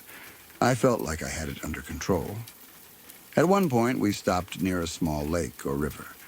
The water was shallow, calm, barely moving. It looked peaceful, almost harmless. The guide let my sister and me ride the ATVs around a bit more freely while the adults watched. That's when I made a decision that still makes my stomach drop when I think about it. I saw a small incline nearby and thought it would be fun to try going up it. It didn't look steep. It didn't look dangerous. In my head, it was just a small challenge, something to make the ride a little more interesting. I didn't think about the weight of the ATV. I didn't think about how quickly control can disappear when you're on uneven ground. I didn't think about the fact that my dad was sitting on the back. The moment I tried to go up, everything went wrong. The ATV lurched. I lost control almost immediately. There was no dramatic slow motion, no time to react properly. One second I was moving forward, the next I was crashing straight into the water. The ATV slammed into the river, tipping and jolting in a way that made my heart leap into my throat. The water wasn't deep, maybe 2 inches. But that didn't matter. The impact was hard enough to knock the breath out of me. My dad was thrown forward, and for a split second, all I could think was that I had just seriously hurt him. That fear was worse than the pain, worse than the shock. Everything stopped all at once. The engine cut out. The world went quiet except for the sound of water and someone shouting. My body hurt, but not in a sharp, obvious way. More like the kind of pain that spreads slowly, announcing itself piece by piece. My arms, my legs, my side. I felt embarrassed, scared, and sick all at the same time. People rushed over. The guide, my mom, my sister. Everyone talking at once, asking if we were okay. I couldn't even answer right away. I was too busy trying to understand what had just happened and how close it could have been to something much worse. Somehow we got up. My dad was shaken, but conscious, bruised, scraped, but alive. I was the same. No broken bones, no serious injuries, just scrapes, bruises, and the pounding realization that things could have gone very differently. If the water had been deeper, if we had hit at a different angle, if the ATV had flipped completely, we got very, very lucky. At the time, I tried to laugh it off. I made jokes about it, brushed it aside like it was just a dumb mistake that turned into a funny story. But inside, it stuck with me. That moment where control disappeared so easily. The understanding that one impulsive decision could have hurt someone I love. That should have been the end of it. A close call, a lesson learned, a story to tell later. But it wasn't. Later during that same vacation, my mom and I decided to go ziplining. It was something she really wanted to do before we left, and I agreed because I had done it before. I wasn't nervous going into it. If anything, I felt comfortable, like this was something I already knew how to handle. The setup was the usual: harnesses, helmets, instructions repeated again and again. They told us exactly what to do, how to hold on, how to position our bodies, what not to do. Especially what not to do, I listened, nodded along, confident that I understood. The first few lines were great. I remember the rush of air, the sound of the pulley, the view of the forest below, trees stretching out endlessly, the ground far beneath your feet. The feeling of flying without actually leaving the earth, it was exhilarating. I was laughing, shouting, enjoying every second of it. My mom was having fun too, and that made it even better. It felt like a shared moment, something we'd both remember fondly. The final zip line was meant to take us to a small waterfall. It was supposed to be the highlight of the experience. Longer, faster, more scenic. I remember stepping off the platform and feeling that familiar pull as gravity took over. That's when I started to spin. At first, it was just a little rotation, something I thought would stop on its own. But it didn't. The spinning got worse, faster, disorienting. The world blurred. The trees twisted together. I couldn't tell which way was up or down anymore. Panic set in, fast. Not just fear of falling, but something more irrational and personal. I was terrified I was doing something wrong. Terrified I was going to get yelled at. Terrified I was messing everything up. Anxiety as a way of hijacking logic. And in that moment, it did exactly that. Instead of holding on like I was supposed to, instead of trusting the system, I made a split-second decision that almost changed everything. I let go of the rope. It's hard to explain why I did it. Part of me thought if I let go, I could stop the spinning and grab back on properly. Part of me just wanted it to stop, no matter how. But the moment my hand slipped away, reality snapped back in violently. When I reached out to grab the rope again, it sliced into my right wrist. I felt it immediately. Not a sharp pain, but a deep, wrong sensation. Like something had gone where it shouldn't have. I didn't scream. I didn't cry. I just felt cold all of a sudden. My body finished the zip line, but my mind was already racing ahead, imagining everything that could have just happened. I looked at my wrist. There wasn't much blood. That almost made it scarier. Sometimes the worst injuries don't look dramatic at first. I flexed my fingers, waiting for pain or numbness or tingling. Nothing. People rushed over again, voices overlapping, just like they had with the ATV accident. Someone asked if I was okay. Someone else grabbed my arm gently. That's when a guy in our group stepped forward and said he was a nursing student. He examined my wrist carefully, his face serious but calm. He asked me questions. Could I feel this? Could I move my fingers? Did I have any tingling or numbness? I answered as honestly as I could, my heart still racing. He told me I was lucky, very lucky. He explained that the rope could have easily damaged nerves, that if it had been a little deeper or at a slightly different angle, I could have lost feeling in my hand. Permanent damage, something that would have followed me for the rest of my life. The fact that I hadn't felt tingling was a good sign. The fact that I could move my fingers was a good sign. But it could have been so much worse. That realization hit me harder than the pain ever did. 2 near misses in the same vacation. 2 moments where things slipped out of control because of split-second decisions. Because of confidence turning into carelessness. Because anxiety overrode common sense. Because I didn't stop and think. After that, everything felt different. The rest of the vacation passed quietly. We still enjoyed ourselves, but there was an underlying awareness I hadn't had before. A sense of fragility. I found myself replaying both incidents over and over in my head. The ATV tipping into the water, my dad behind me, the zip line spinning. the moment my hand left the rope. I kept thinking about how easily those stories could have ended differently. If the river had been deeper, if the ATV had rolled, if the rope had cut just a little deeper, if I had damaged a nerve, if my dad had been seriously hurt. Vacations are supposed to be escapes. They're supposed to feel safe, even when they're adventurous. But those moments taught me something I didn't expect to learn so young. That danger doesn't always announce itself. That confidence can be just as risky as fear. That anxiety can push you into decisions that don't make sense until it's too late. I don't tell these stories because something horrific happened. I tell them because something horrific almost did. And sometimes, those are the moments that stay with you the longest.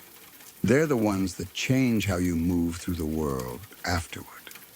How you pause before acting. How you recognize that being lucky isn't the same as being invincible. That sometimes you get a warning instead of a consequence, and you're supposed to learn from it. Looking back now, I'm grateful. Grateful that my dad walked away with bruises instead of broken bones. Grateful that my wrist healed without lasting damage. Grateful that I was given the chance to understand how thin the line can be between a story you laugh about later and one that never stops hurting. That vacation in Costa Rica will always stand out in my memory, not just for the beauty or the experiences, but for the moments that reminded me how fast everything can change and how important it is to slow down, think, and respect the risks you take. Because sometimes the scariest stories are the ones where you survive.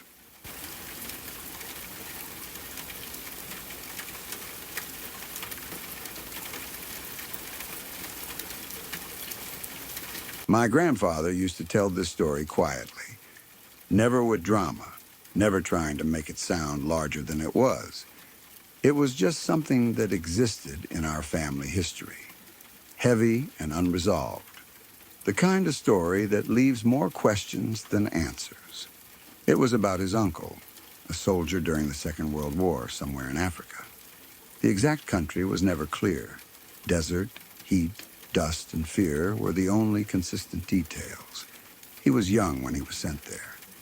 Barely more than a boy, really, carrying a rifle that felt heavier every day. Not because of its weight, but because of what it meant. Africa during the war was nothing like the Europe people usually talk about. It was wide and exposed, with endless skies and hills that looked harmless from a distance but could hide death in their shadows. There was nowhere to hide from the sun, nowhere to hide from artillery, and nowhere to hide from the feeling that the land itself was watching you. One day, his unit was ordered to storm a hill. That's how it was said. Storm the hill. Two simple words that carried an impossible amount of meaning. Hills were never just hills. They were vantage points. They were death traps. They were places where someone else had already arrived first and dug themselves in, waiting. The order came down without much explanation. It always did. You didn't ask why. You didn't ask what was up there. You were told to move, and you moved. If you didn't, someone else would. Or you'd be punished or worse. So they advanced under the sun, boots slipping on dry ground, lungs burning, the sound of gunfire echoing in strange ways across the open land. Somehow he made it up the hill. That alone was a miracle. Men fell around him. Some screamed. Some didn't make a sound at all. The hill took its toll the way hills always do in war. But he kept moving, driven by training, fear, and that strange numbness that sets in when survival becomes automatic. At the top of the hill was a dug-in position. It wasn't a bunker like people imagine from movies. It was simpler and more brutal. A shallow pit carved into the earth, reinforced just enough to keep someone alive. Above it was one of those bullet-resistant metal shields angled to protect whoever was inside from incoming fire. From below, it looked like nothing. From above, it was a place where someone had been waiting, weapon ready. He approached it cautiously, heart pounding so hard he thought it might give him away. His rifle was raised, his hands were shaking, but his finger was where it was supposed to be. Training told him exactly what to do next. He reached out and pulled up the metal sheet. The gunner inside was already aiming at him. There was no hesitation, no surprise. The man in the pit had been ready. The barrel of the gun was pointed straight at his chest, close enough that he could see into the dark circle of it, close enough that death felt immediate and personal. This is the moment where most stories end. This is the moment where one man fires and the other falls, and history moves on without ever learning their names. But that isn't what happened. The gunner didn't pull the trigger. Instead, he shifted the gun slightly to the right and fired into the air. The sound of the shot was loud, sharp, wrong. In that split second, my grandfather's uncle didn't understand what he was seeing. His brain couldn't make sense of it. The man had him dead to rights. There was no reason not to shoot. No reason to miss. No reason to waste a bullet. Before he could react, other soldiers arrived, weapons raised, shouting. The gunner didn't resist. He dropped his weapon and raised his hands. He was taken prisoner without a fight. Later, after the hill was secured and the immediate chaos settled, the prisoners were questioned. Not brutally, not dramatically, just the standard interrogation that happens when one side wants information and the other side knows the war has already moved on without them. Someone asked the gunner why he hadn't shot. It was a simple question, spoken almost casually. Everyone expected a simple answer. A mistake, a jammed weapon, hesitation, mercy, something that fit into a rational explanation. The gunner laughed, not nervously, not bitterly. He laughed the way someone laughs when they know something other people don't. He said he wasn't afraid of them. He said he wasn't afraid of dying. He said he was afraid of what was behind him. That was it. No elaboration, no explanation, just that, behind him. Those words stayed with my grandfather's uncle for the rest of his life. He told the story more than once, and every time he reached that part, his voice would slow down. He never claimed to know what the man meant. He never tried to guess out loud. He just said that the way the gunner laughed made his blood run cold. In war, you hear a lot of strange things. Men talk about ghosts, about curses, about bad ground and haunted places. You learn to brush most of it off as stress, fear, exhaustion. But some moments stick. Some moments don't feel like panic or imagination. They feel deliberate. The dug-in position was searched. There was nothing unusual there. No hidden enemy, no second gunner, no explosives, no trap that had been missed. Just dirt, metal, spent casings, and the smell of sweat and fear that clung to everything in war zones. Nothing that explained the gunner's reaction. And yet, my grandfather's uncle said that from the moment he lifted that metal shield, he felt something was wrong in a way he couldn't describe. Not tactical wrong, not dangerous in the normal sense.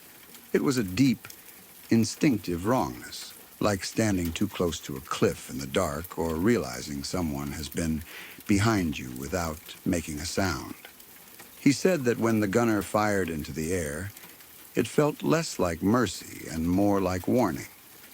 After the war, he came home changed, the way so many soldiers did. He didn't talk much about combat. He didn't glorify it.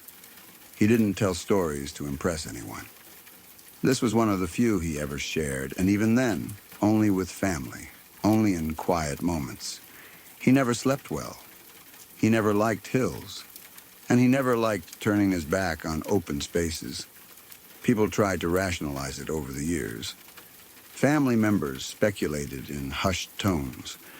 Maybe the gunner was afraid of his own officers. Maybe there was someone behind him who would have punished him for killing a man face to face. Maybe he had lost his nerve. Maybe he was already broken by the war. All of those explanations make sense, and yet none of them fully explain the way he laughed.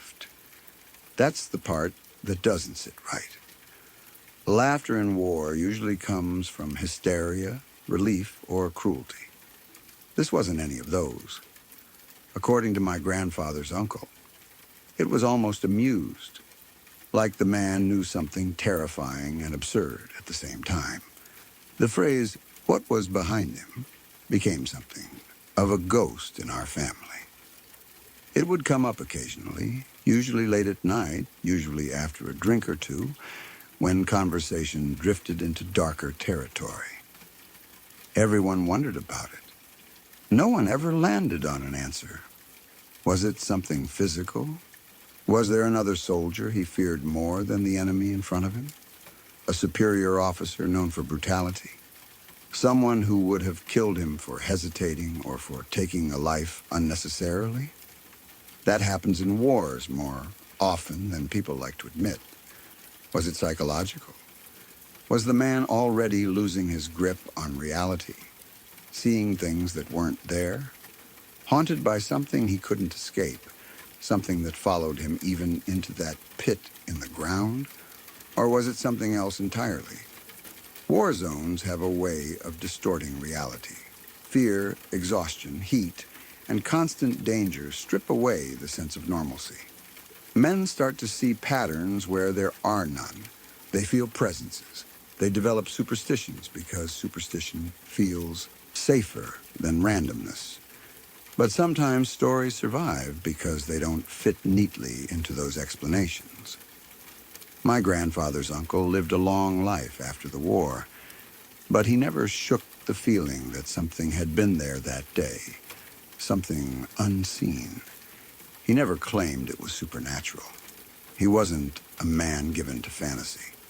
But he believed deeply that the gunner hadn't been lying.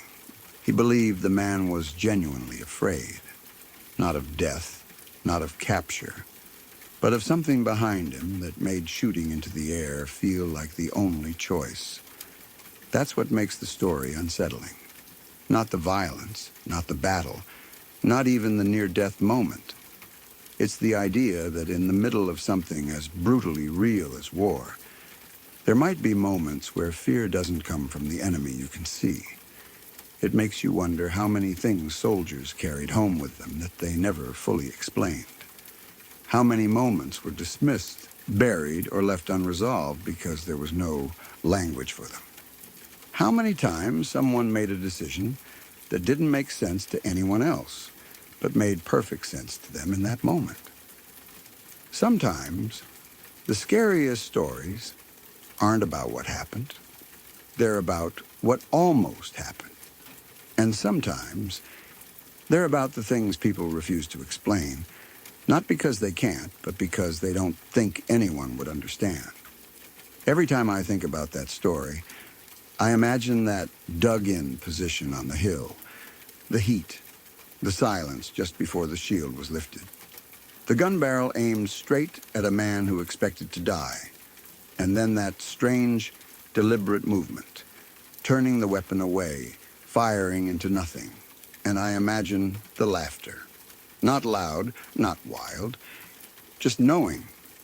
And I can't help but wonder, just like my grandfather's uncle did for the rest of his life, what could possibly have been so terrifying that a soldier chose capture over pulling a trigger? Whatever it was, it never followed him home. But the question did, and it still hasn't let go.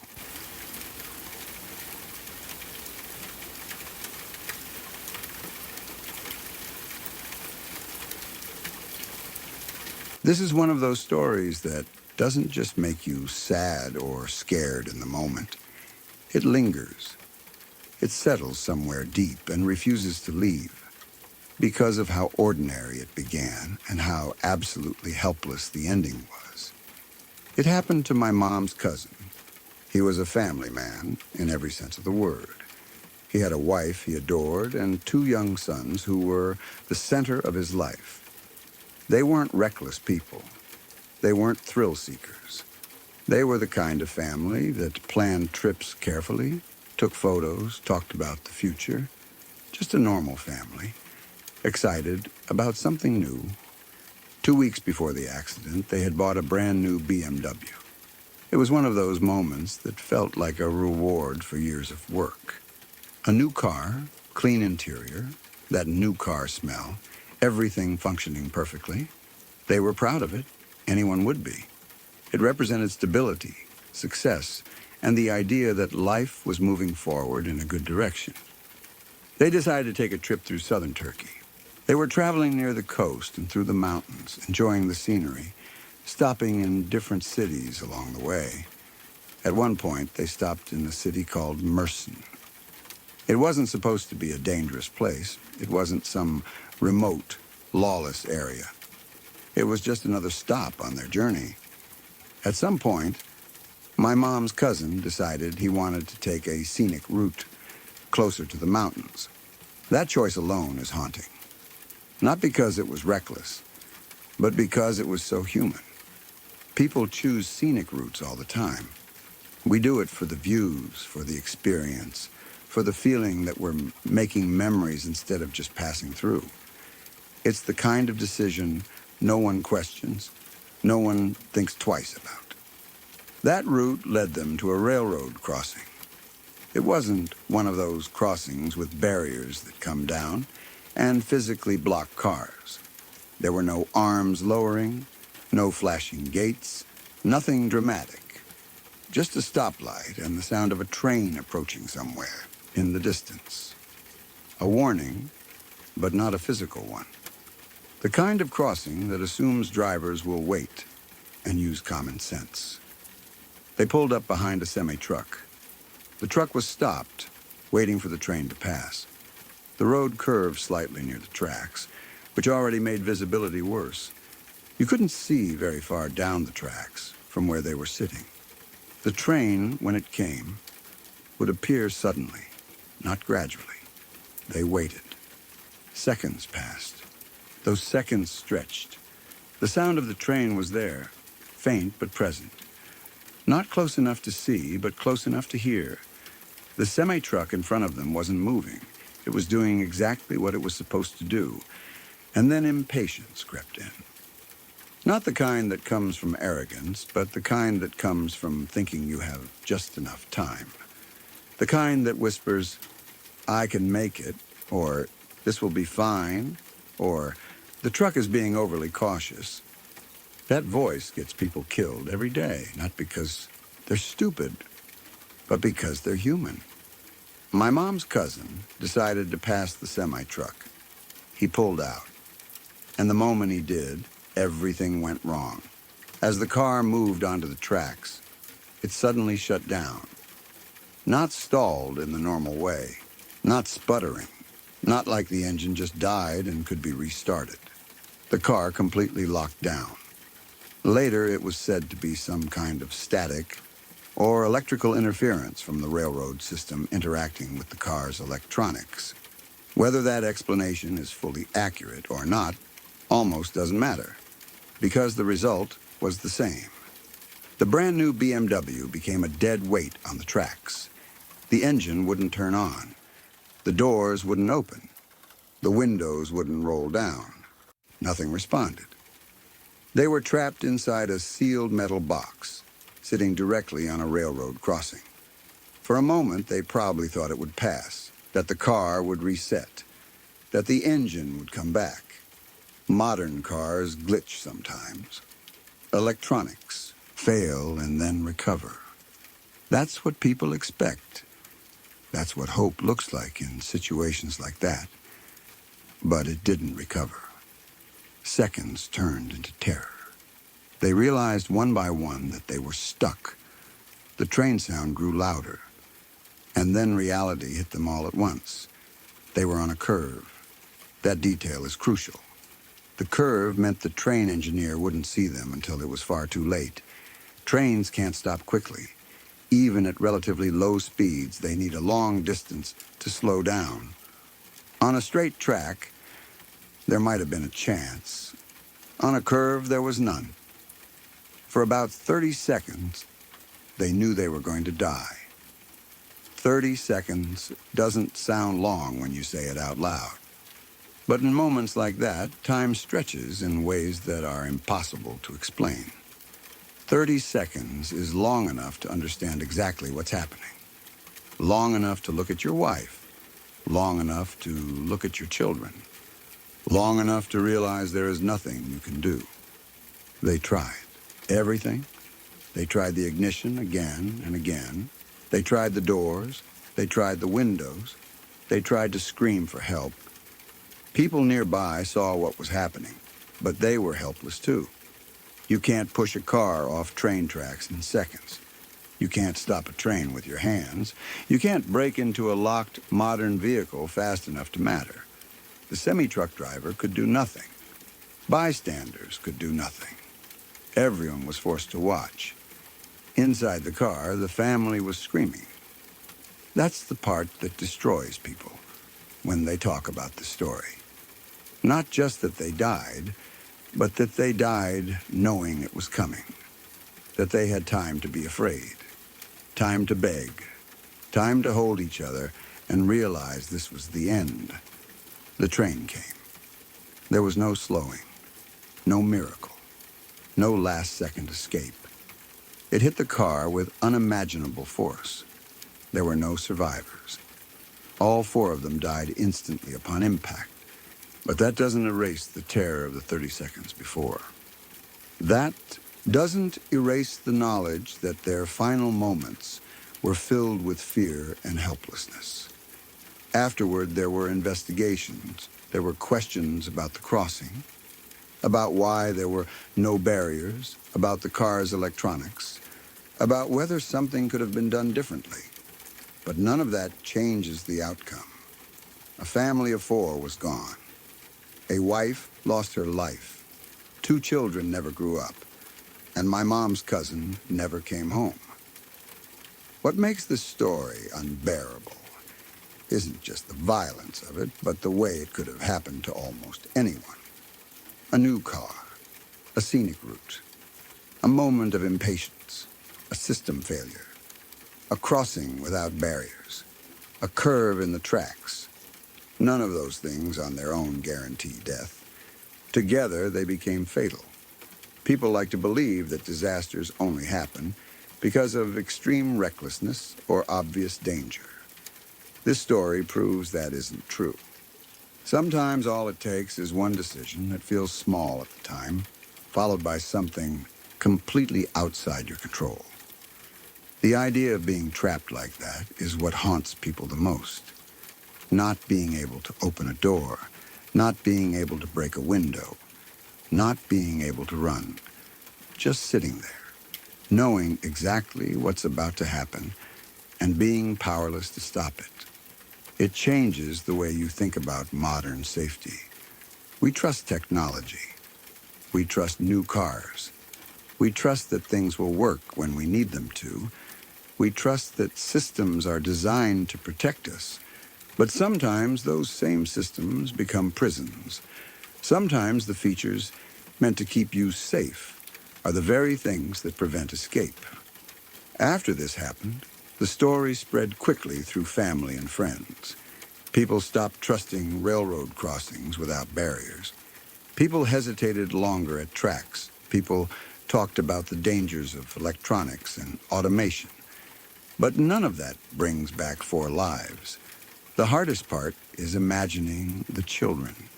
Children don't understand death the way adults do. But they understand fear. They understand when their parents are scared. They understand when something is terribly wrong. In those final moments, they must have been crying, calling for their parents, looking for reassurance that couldn't be given. That thought alone is enough to make people feel sick. This wasn't a freak accident in the sense of randomness alone. It was a convergence of design flaws, infrastructure decisions, and human impatience. And yet no one woke up that day thinking they were about to die. No one sensed danger until it was already too late. That's why this story sticks, because it strips away the illusion of control. It reminds you that sometimes the margin between life and death is thinner than anyone wants to admit. That sometimes safety depends on things working perfectly at the exact moment you need them to. And when they don't, there may be nothing you can do. Every time I think about this, I imagine that car sitting on the tracks, the engine silent, the doors locked, the train horn echoing louder and louder. Four people realizing the same truth at the same time. And I imagine the people watching, unable to help, knowing they were about to witness something they would never forget. It's not a ghost story. It's not a mystery. It's not even a crime. It's just a reminder that tragedy doesn't always come from evil. Sometimes it comes from systems failing, seconds passing, and the unbearable cruelty of knowing what's about to happen and being unable to stop it. That's what makes it one of the worst stories I've ever heard. Not because of how it ended, but because of the 30 seconds before it did.